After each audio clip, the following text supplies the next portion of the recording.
નમસ્કાર ખેડૂત મિત્રો, વિડીયોમાં તમારું હાર્દિક સ્વાગત છે। આજે આપણે વિડીયોમાં આજના તાજા ઊંચા માર્કેટના બજાર ભાવ શું બોલાયા એના વિશે વાત કરવાના છે। તો ખાસ વિડીયોમાં અંત સુધી બન્યા રહેજો મિત્રો। આજ તારીખ 19/12/2025 વાર થઈ ગયો શુક્રવાર મિત્રો। જાણી લેવી આજના તાજા ઊંચા માર્કેટના બજાર ભાવ। ખાસ વિડીયો લાઈક આપીને પ્લીઝ ચેનલને સબસ્ક્રાઈબ કરવાનું અવશ્ય ન ભૂલતા। અને હવે જાણી લેવી આજના બજાર ભાવ। સૌપ્રથમ વાત કરીએ તો આજે જીરુનો નીચો ભાવ 3000થી ઊંચો ભાવ 4800 રૂપિયા સુધી। વરિયાળી 1000થી 4052 રૂપિયા સુધી। ઈસબગુલ 2180થી 2780 રૂપિયા સુધી। તલ 1744થી 2128 રૂપિયા સુધી।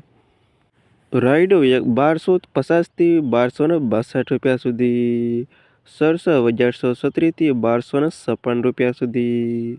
સુવા 1200 રૂપિયાથી 1730 રૂપિયા સુધી। અને અજમો 1100 રૂપિયાથી 2246 રૂપિયા સુધી। અને આ ખેડૂત મિત્રો આજના તાજા ઊંચા માર્કેટના બજાર ભાવ।